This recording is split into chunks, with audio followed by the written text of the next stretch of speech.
बिस्मिल्लाहिर्रहमानिर्रहीम। मां हुसन अब्बास तव्हांजे ख़िदमत में हाज़िर आहियां।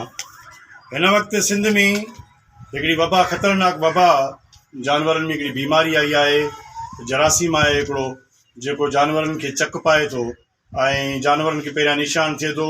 उहो जेको निशान आहे उहो ॻोढ़े जी शकल अख़्तियार करे थो। उहो गंद सां भरिजी ॻोढ़ो वञे थो, उनखां पोइ ॻोढ़ो फाटी पवे थो ऐं जानवर उन जे नतीजे में मरी वञे थो।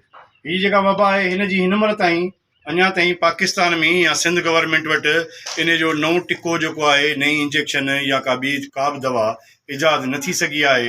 हिन वक़्तु इन में जेको इन चमड़ी जी बीमारी खे फेस करण जे लाइ, मुंहुं ॾियण जे लाइ जेका हिकिड़ी आम दवा आहे आयोमेक्टिन, उहा उन जी इंजेक्शन फ़िलहालु कराई वञे पई। ऐं हीअ जेका वबा आहे उहा कोहिस्तान में, जंहिंमें डिस्ट्रिक्ट ठठो आहे, रेगिस्तान जे वारे पासे मिठी आहे, सांघड़ आहे ऐं शायदि बदीन में बि हिकु अधु केस थियो आहे। इहा बीमारी इलाही ख़तरनाक आहे। इन में हिकु इहो जेको जरासीम आहे इन जो, इहो बीमार जानवर खां सिहतमंद जानवर में मुंतक़िल थिए थो ऐं पोइ वरी हुनखे नुक़सानु ॾिए थो।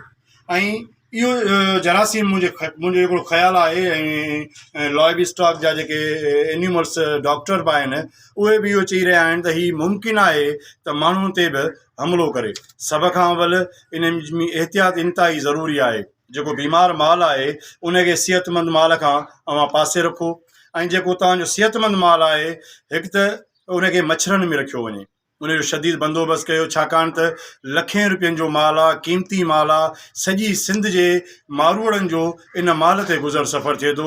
इन में वधीक जेके मुतासिर थियनि था जानवर, उहो कुकुड़ बि आहे, मेंहिं बि आहे, माना हीअ सभु जानवर, ढगी बि आहे, ऐं इन ते हिकिड़ा वॾा निशान थी वञनि था। उन करे ज़रूरी आहे त मच्छरदानियुनि जो बंदोबस्तु कयो, पंहिंजे वथाणनि खे साफ़ु रखो, ऐं जेको तव्हां खीरु ॾोहो था थणनि खे बि गरम पाणी सां, नीम गरम पाणी सां उन्हनि थणनि खे धो ऐं पंहिंजनि हथनि खे साबुणनि सां साफ़ु करे, उन्हनि खे मले करे ऐं हथ क्लीन करे पोइ तव्हां उहो खीर जी ॾुहाई कयो। ऐं हिन वक़्तु सिंध हुकूमत हिकिड़ो नोटिफिकेशन बि जारी कयो आहे। उन में इहो आहे त जो में खीर आहे, खुलियल खीर आहे, ॾही आहे, उन जे इस्तेमाल ते एहतियात कयो, पाबंदी कयो, ऐं पंहिंजे घर खे बि शदीद खीर जे थामनि खे साफ़ु रखो, छाकाणि त इंतिहाई ख़तरनाक तरीन बीमारी आहे। उनखां पोइ पंहिंजे जानवरनि खे ॿिए शहर ॾे, हिकु शहर खां ॿिए शहर मुंतक़िल न आहे करिणो जेसिताईं हिन वबा मां जान छुटे। कोशिशि कयो त माल जे पिड़ियुनि ते पंहिंजो माल न काए वञो, ऐं माल जी पिड़ियुनि में बल्कि वञो ई न। ऐं आउं गवर्नमेंट खे बि इहा गुज़ारिश थो कयां त माल जूं जेके पिड़ियूं आहिनि, वक़्ती तौर ते हीउ वॾो अज़ाब आहे जेको इंतिहाई ख़तरनाक वबा जी शकल अख़्तियार करे पियो। इन जे लाइ अञा ताईं का मेडिसन बि तयारु कान्हे थी, ऐं सिंध गवर्नमेंट खे बि खपे त उन तरफ़ ध्यानु ॾिए त माण्हुनि खे गवर्नमेंट खे पिड़ियुनि ते पाबंदी आयद करणु खपे। उनखां अलावा हिन में जेको आहे सो जानवरनि जे जेको पीअण जो पाणी आहे उनखे बि ढकियो त उहो पाणी जीअं ढकियल रहे, ऐं जानवरनि खे महफ़ूज़ रखो, उन्हनि जा वथाण मुकमल तौर ते साफ़ु हुजनि।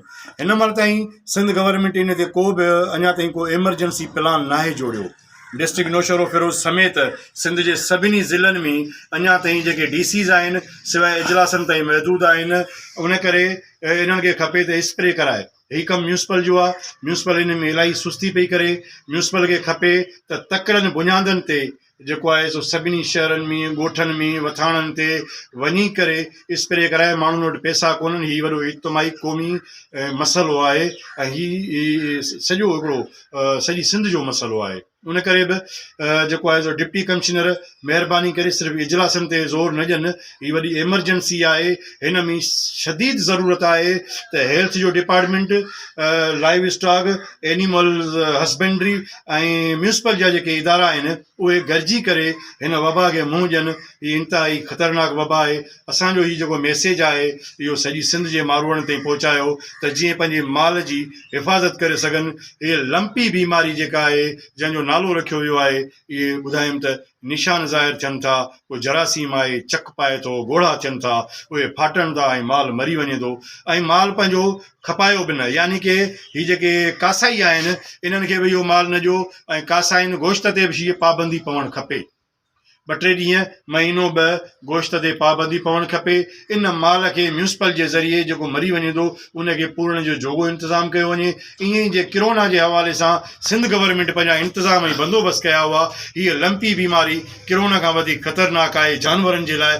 थी सघे थो इन में माण्हू बि मुतासिर थियनि, छाकाणि त सभु पखी थी रहिया आहिनि। उन करे हिन गवर्नमेंट खे शदीद तकड़ा उपाउ वठणु खपनि। लाइव स्टॉक एनिमल्स हस्बेंड्री ऐं ॿियनि इदारनि खे खपे त माण्हुनि में वधीक अवेयरनेस पैदा कनि ऐं असां बि तव्हांखे वधीक अवेयरनेस पैदा कंदासीं। मूं सां गॾु अनवर सोलंकी साहिबु मौजूदु आहे। इजाज़त ॾींदा।